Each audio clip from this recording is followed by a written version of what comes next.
Welcome to part 3.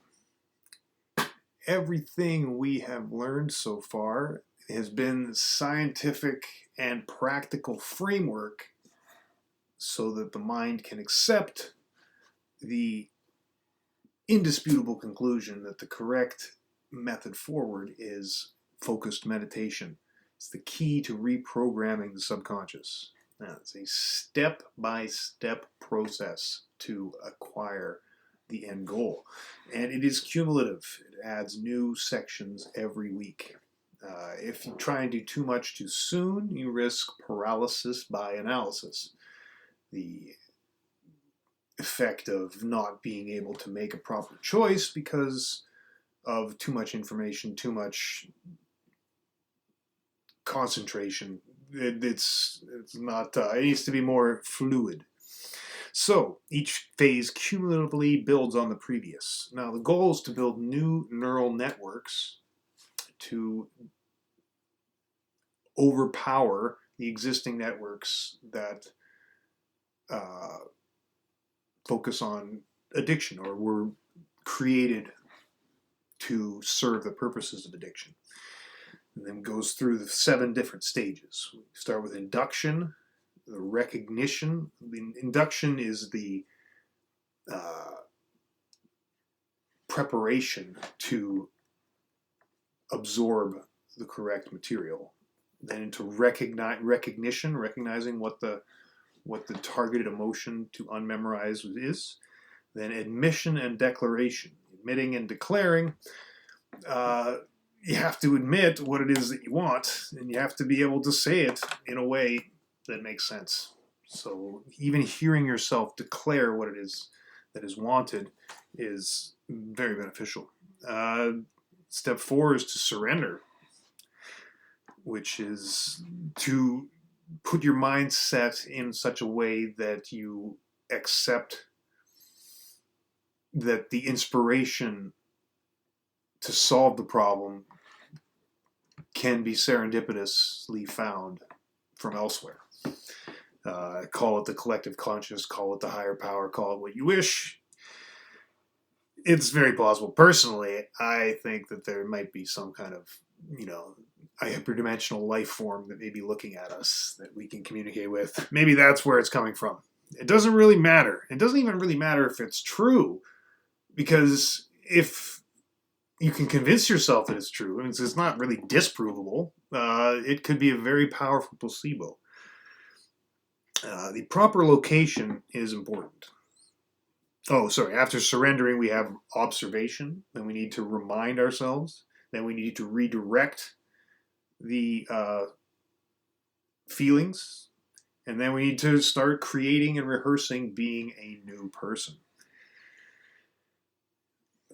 In addition to finding a proper location, it's important to prevent bodily distractions. So finding a correct posture to go as deep as possible into the meditation is imperative.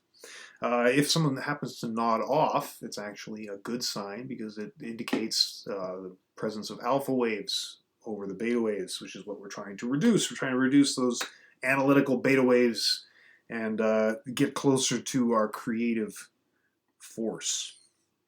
We have to master the ego and master the body. The ego can try and divert the focus, and the body can disrupt progress if it isn't properly settled down. Like classical meditation, the goal of induction is to merge the body and the subconscious. We need to focus on the body and the environment to merge with the mind. And it is capable of shutting down the analytics, reducing those beta waves. Interestingly, the cerebellum is largely responsible for proprioception, which is the sense of where all the limbs are in relation to the body, and it's claimed to be the seat of the subconscious.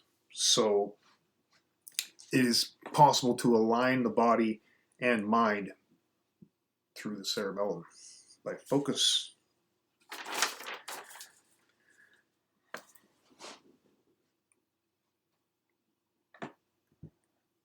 Once we have fully understood what the body is, we'd like to extrapolate beyond the body and be aware of the environment as well, effectively making ourselves bigger than the environment, making ourselves bigger than ourselves, going beyond ourselves, going outside ourselves to achieve greater results. Meditative states of harmonic brain activity should be the default state of being. That is the goal, to be able to maintain the focus and clarity offered through in meditative states of mind, even during everyday action. And that's week one, just getting past the induction of the correct state of mind to induce the meditative state of mind. Now to week two. The goal is to prune the habits of being yourself. So things that are undesirable.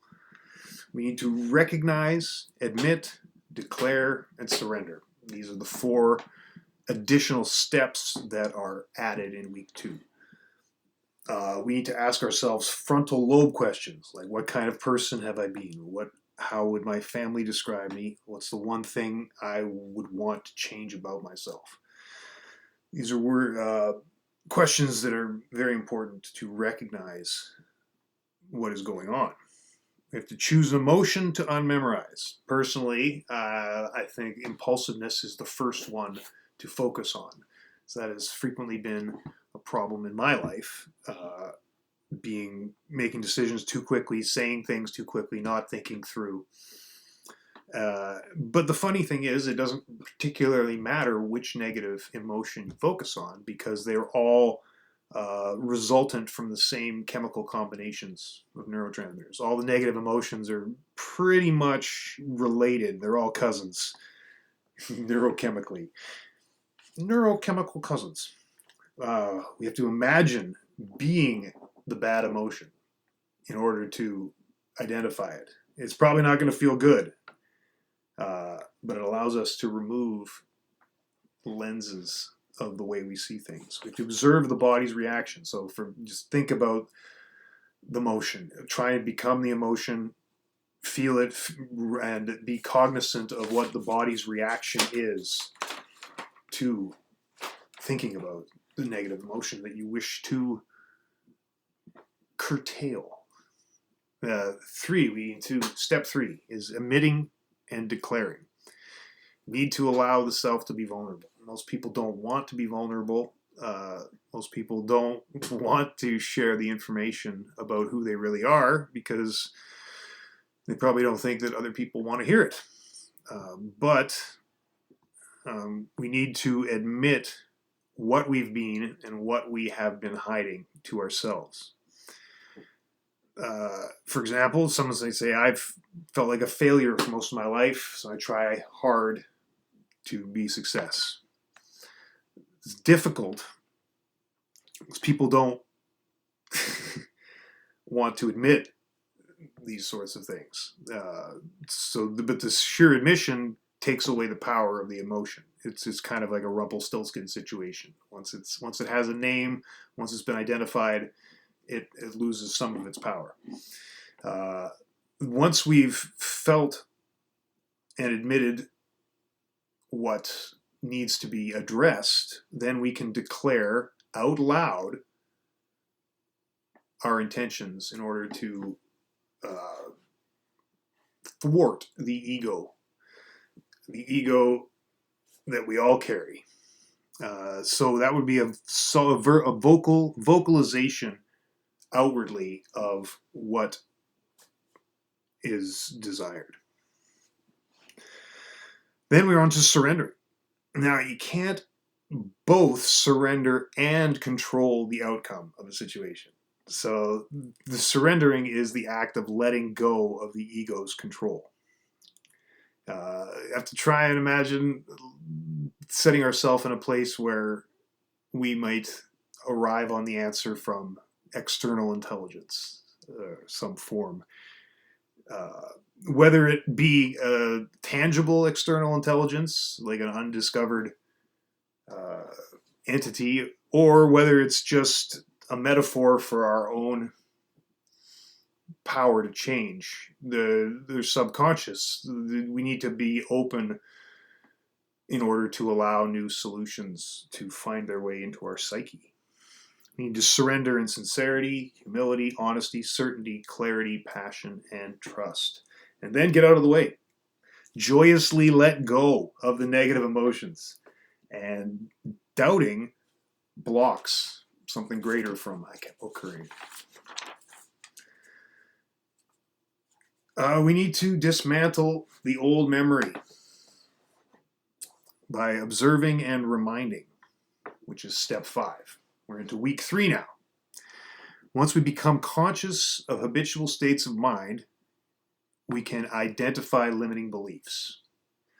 For myself, it's something like, I can't go to sleep on time. Because I've had that experience, I've told myself, and it's a self-reinforcing prophecy, so it's very easy to convince your brain to agree with your own statements. I have family members who constantly say I'm not smart. I've always been slow. And I believe that is a self-fulfilling prophecy to some degree. I believe that it's certainly not aided by the act. There's many ways that unwanted emotions can express themselves. Depressive eating, sulking, self-pity. And we should be creating a mutable list that can change as we identify new targeted emotions that we wish to unmemorize. If everywhere a neurological connection is formed constitutes a memory, then we are, in fact, dismantling the old self every time we alter a neural connection. So it's kind of like Pavlov in reverse. I'm going to get a little bit more into that in a sec. The penultimate step, the redirection, is important during meditation, to say out loud a simple phrase, change. To think about what needs to be changed and then to verbally, softly say it aloud. It redirects the Pavlovian memories. And just the same way as Pavlov's dogs could be trained to salivate for food, if the ringing continued with no food and no payoff, slowly the salivation disappeared. So it can be undone. We can undo these learned impulsive reactions that we subconsciously internalize. Ultimately, step 5 and 6, the observing, reminding, redirecting, can all be merged into a single step. Now on to the final step, the creating and releasing. We need to create a new you, or new me, or new G. We have to lose our mind in order to create a new one. After unmemorizing, man, it's getting dark in here. After unmemorizing a target emotion, we need to memorize new feelings so the outer world can't budge us from our position. We need to ask ourselves, what is the greatest ideal of myself? How do I want to think? How do I want to act? How do I want to feel? And the goal is to reproduce the same level of mental clarity every day, attain that same level of enlightenment daily, and not to stand up as the same person that you sit down with. A new person has to stand up. Personal reality cannot exist. A new personal reality cannot exist with the old personality. We need to pick our potential, live it in our mind, and live it completely during meditation. Summarize, if we stop believing that thought is real, we fall back into materialism. You have to maintain the understanding that perception is reality. And meditative states of harmonic brain activity is what should be the default state of being.